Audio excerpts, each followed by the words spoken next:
ఈరోజు మన ఛానల్లో కోడిగుడ్డు వెల్లుల్లి కారం కర్రీ చేసుకుందాము. చాలా చాలా టేస్టీగా ఉంటుంది. వేడివేడి అన్నంలో కలుపుకొని తింటే చాలా హైలైట్గా ఉంటుంది. ఈ టేస్టీ కర్రీ ఎలా చేయాలో ఈరోజు చూద్దాం. కోడిగుడ్డు కారం చేయడానికి ముందుగా కావాల్సిన పదార్థాలు 8 ఎగ్స్ తీసుకున్నాము, వెల్లుల్లి వచ్చి పెట్టుకున్నాము, ఉప్పు, కారం, 4 లవంగాలు, 1 కప్పు ఫ్రై చేసుకోవడానికి ఆయిల్, కరివేపాకు,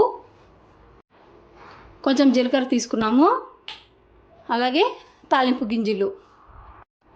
ముందుగా వెల్లుల్లి కారం ప్రిపేర్ చేసుకుందాము. మిక్సీ జార్ తీసుకొని కొంచెం జీలకర్ర, మనం ఒలిచి పెట్టుకున్న వెల్లుల్లి రెబ్బలు, నేను మీడియం సైజ్ 2 వెల్లుల్లి తీసుకున్నాను, 4 లవంగాలు, అలాగే 2 స్పూన్ల కారం వేసుకుందాము. ఇప్పుడు ఈ మిశ్రమాన్ని నీళ్ళు వేయకుండా మిక్సీ పట్టుకుందాం. చూడండి, కారం ప్రిపేర్ చేసుకున్నాము. దీనిలో కొంచెం సాల్ట్ వేసి కలుపుకుందాము. ఇప్పుడు కారం రెడీ అయిపోయింది. నెక్స్ట్ ప్రాసెస్ చూద్దాం. ముందుగా స్టవ్ వెలిగించుకొని ఒక కడాయి పెట్టుకుందాము. కడాయి హీట్ ఎక్కింది, ఆయిల్ వేసుకుందాము. ఆయిల్ కాగింది, తిరువాత గింజలు వేసుకుందాము.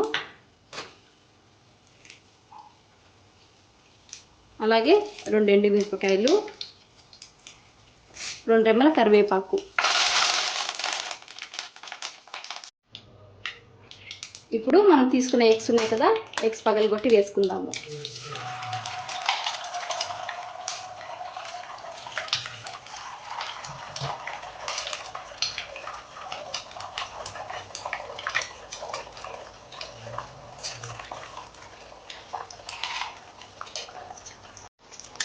ఇలా 7 ఎగ్స్ పగలగొట్టి వేసుకున్నాము. ఇప్పుడు పసుపు వేసి మూత పెట్టి 5 నిమిషాలు మగ్గించుకుందాము. 5 మినిట్స్ అయింది కదా, ఇప్పుడు మూత తీసి చూద్దాము. ఇప్పుడు ఈ మిశ్రమాన్ని ముక్కలు ముక్కలుగా కాకుండా ఇలా పెద్ద పెద్ద భాగాలుగా విడదీసుకుందాము.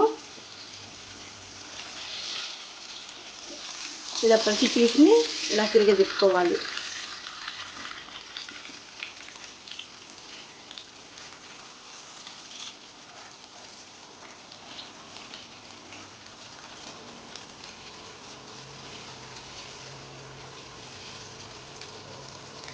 మళ్ళీ ఒక 5 నిమిషాలు మూత పెట్టి మగ్గించుకుందాం.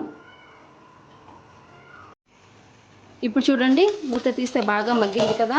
ఇప్పుడు మనం దంచి పెట్టుకున్న కారం ఉంది కదా, ఈ కారాన్ని యాడ్ చేసుకుందాం. ఫస్ట్ కారాన్ని పక్కన 2 నిమిషాలు వేయించుకుందాము, తర్వాత ఎగ్గులోకి యాడ్ చేసుకుందాం.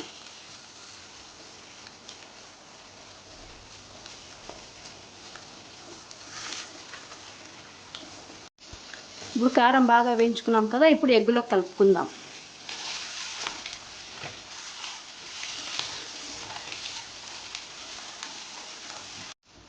మధ్యలో అప్పుడప్పుడు కలుపుకుంటూ మూత పెట్టుకుంటూ మగ్గించుకోవాలి.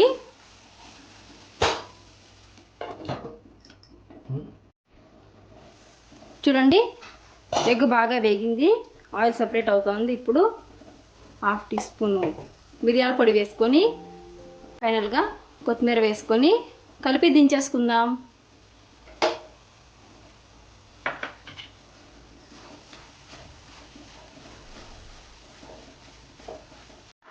ఫైనల్గా టేస్టీ కోడిగుడ్డు వెల్లుల్లి కారం రెడీ.